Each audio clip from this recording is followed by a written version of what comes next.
जय हिंद दोस्तों, ब्लेंडर की 3D एनिमेशन क्लासेस में आपका एक बार फिर से स्वागत है।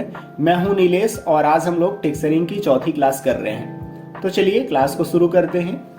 पिछली क्लासेस में हमने ये सीखा हुआ है कि कैसे हम लोग किसी भी फेस के ऊपर कोई भी इमेज लगा सकते हैं या फिर कोई भी वीडियो लगानी है तो कैसे लगा सकते हैं। लेकिन आज हम लोग टेक्सचरिंग पे कुछ एडवांस चीज़ें सीखने वाले हैं। तो चलिए शुरू कर रहे हैं। सबसे पहले मैं आपको एक जानकारी दे दूं कि हमने 3D एनिमेशन के लिए एक व्हाट्सएप ग्रुप बनाया हुआ है जिसमें आप अपना कोई भी डाउट शेयर कर सकते हैं। तो अगर आप उस व्हाट्सएप ग्रुप पे जुड़ना चाह रहे हैं तो वीडियो के डिस्क्रिप्शन में हमने एक नंबर दिया हुआ है, इस पे आप मुझे मैसेज कर दीजिए, मैं आपको 3D एनिमेशन वाले ग्रुप में ऐड कर दूंगा।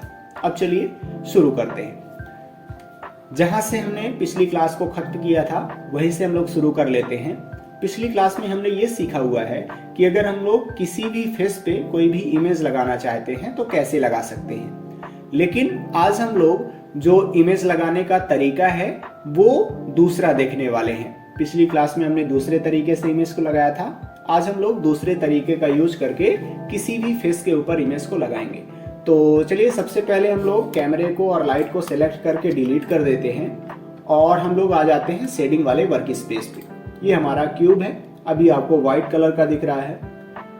अगर मैं चाहूं तो इसका जो कलर है उसको चेंज कर सकता हूं। ये हमने इसको हल्का नीला कर दिया। ये हमारा जो क्यूब है ये हल्का नीला दिख रहा है। अब जैसे मान लीजिए कि हम लोग इसके इस फेस पे कोई भी इमेज लगाना चाहते हैं। जैसे आज मैं रवीश सर की इमेज लगाने वाला हूं। तो इमेज लगाने का तरीका हमने आपको बताया है। सबसे पहले तो अभी हम लोग एक स्लॉट बना लेते हैं। तो यहाँ पे जाएंगे फुटबॉल आइकन पे और यहाँ से मैं स्लॉट बना लेता हूं और मुझे न्यू पे क्लिक करना पड़ेगा तो एक मटेरियल यहाँ पे आ जाएगा। अब हम लोग इस न्यू मटेरियल पे कोई भी इमेज ला लेते हैं। जैसा कि हमने बताया कि रवीश सर की इमेज हम लोग आज लगाने वाले हैं। तो हमने तरीका क्या देखा है इमेज को यहाँ पे लाने का। सबसे पहले आपको शिफ्ट ए प्रेस करना है, उसके बाद यहाँ से इमेज टेक्सचर को लोड करना पड़ेगा। उसके बाद जब इमेज टेक्सचर वाला नोड आ जाएगा तो आपको इमेज को यहाँ पे ओपन करना पड़ेगा। ये हमने तरीका देखा हुआ है, लेकिन आज हम लोग दूसरे तरीके से इमेज लगाने वाले हैं। तो आप ये देखिए यहाँ पे नई विंडो है जो है फाइल ब्राउजर। मैं किसी भी विंडो का नाम देख सकता हूँ। जैसे यहाँ पे जाऊंगा और ये देखिए फाइल ब्राउजर है। अब हम लोग फाइल ब्राउजर का उपयोग करके इमेज को लगाने वाले हैं। यहाँ पे आप जाइए और 4-5 बार आप लेफ्ट क्लिक कीजिए तो आप स्टार्टिंग जगह पे आ जाएंगे।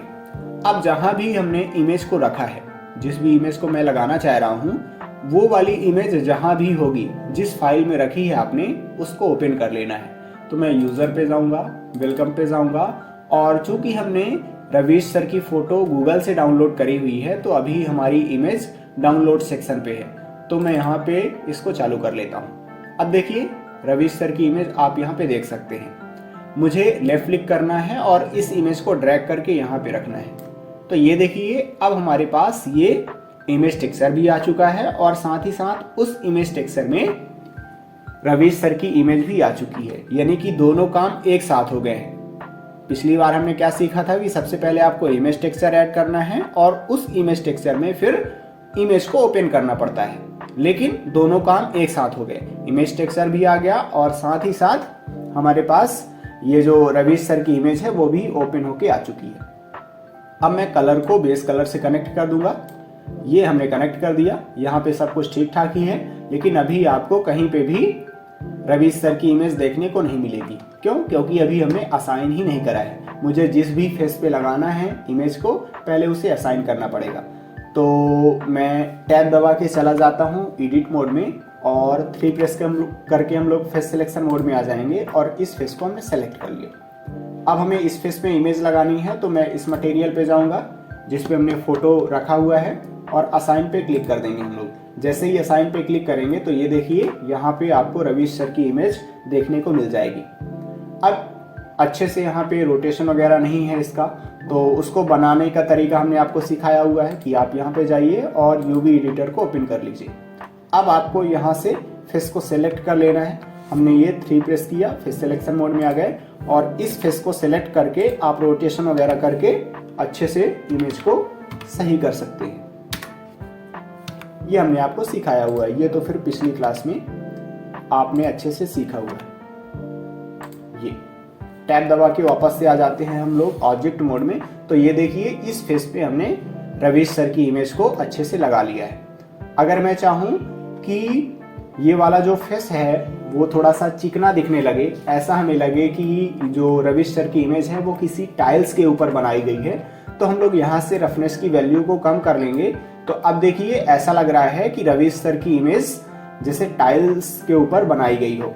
अगर हम लोग चाहें कि इस फेस को थोड़ा सा मेटल जैसे दिखा पाएं, तो मैं यहाँ से मेटल की वैल्यू को थोड़ा सा ड्रैग करके बढ़ा देता हूँ। तो ये देखिए ऐसा लग रहा है कि ये थोड़ा सा जो फेस है वो मेटल टाइप का है। तो अभी तक तो हमने इतना सीखा हुआ है।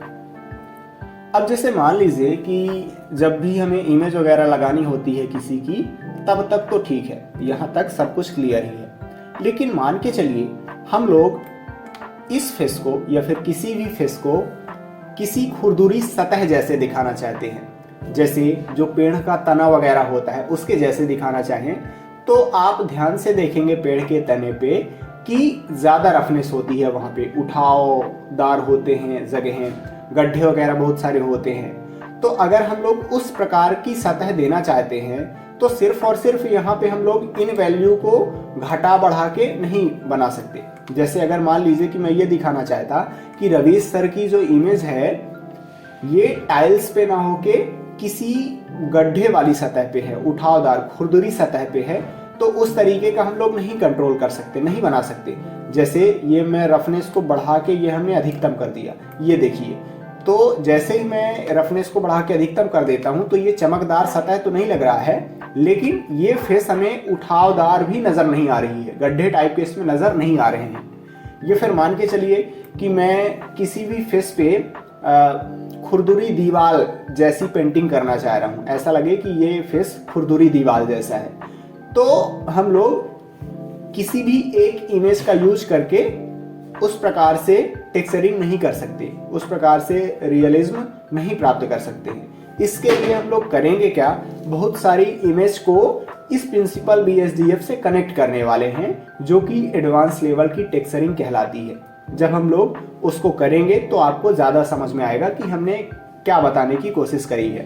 तो सबसे पहले तो मैं यहाँ से फाइल पे जाऊँगा, न्यू पे जाऊँगा और जनरल पे क्लिक कर देता हूँ, और ये हमने डोंट सेव पे क्लिक करा तो हमारे पास फिर से एक नई ब्लेंडर की फाइल चालू हो गई है। अब हम लोग एडवांस लेवल की टेक्सचरिंग करने के लिए हमें बहुत सारे फोटो की आवश्यकता होगी, जिसे हम लोग गूगल से डाउनलोड करने वाले हैं। तो चलिए सबसे पहले मैं ब्राउज़र पे चले जाता हूँ। आपको किसी भी ब्राउज़र पे चले जाना है, और अब हमें टेक्सचरिंग करने के लिए बहुत सारे मैप चाहिए, बहुत सारी इमेज चाहिए। तो जो टेक्सचर वगैरह हैं वो बहुत सारे साइट पे आपको मिल जाएंगे। हम लोग पॉलीहेवन वेबसाइट का यूज करने वाले हैं अभी फ़िलहाल। तो मैं यहाँ पे लिखूँगा पॉलीहेवन, और जैसे ही मैं यहाँ पे पॉलीहेवन लिखूँगा और इंटर प्रेस करूँगा तो आपके पास ये स्क्रीन आ जाएगी। अब हमें टेक्सचर्स डाउनलोड करना है, तो मैं यहाँ पे क्लिक कर देता हूँ। ये हमने टेक्सचर्स को डाउनलोड करना है, तो यहाँ पे हमने क्लिक कर दिया। मेरा जो नेट है वो थोड़ा सा स्लो चल रहा है।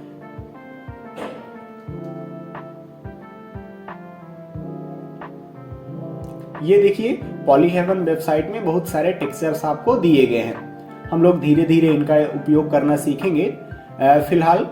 और यहाँ पे आप देख सकते हैं कि आपके पास बहुत सारे टेक्सचर्स हैं। आपको लकड़ी जैसे टेक्सचर्स चाहिए तो यहाँ पे जाइए, अगर आपको ईंट जैसे टेक्सचर्स चाहिए तो आप यहाँ पे जाइए, फ्लोर जैसे चाहिए तो यहाँ पे जाइए। अभी फ़िलहाल मैं कोई एक टेक्सचर ऐड कर लेता हूँ। जैसे मान लीजिए कि मुझे ये ग्रे रॉक वाला टेक्सचर चाहिए, तो मैं यहाँ से डाउनलोड कर लेता हूँ। हम लोग लेफ्ट क्लिक करेंगे इस पर और कुछ इस तरीके का हमारे पास टेक्सचर आने वाला है। अब हमें यहाँ पे जाना है और डाउनलोड करना है। जैसे आप देख सकते हैं कि यहाँ पे आपको अलग अलग क्वालिटी में टेक्सचर देखने को मिल जाएंगे, लेकिन हमें कब किस क्वालिटी का टेक्सचर डाउनलोड करना है ये हम लोग किसी दूसरी क्लास में सीख लेंगे। फिलहाल अभी मैं 1K टेक्सचर यहाँ से डाउनलोड कर लेता हूँ। ये मुझे डाउनलोड पे क्लिक करना है, तो ये देखिए 1K टेक्सचर यहाँ पे डाउनलोड हो चुका है।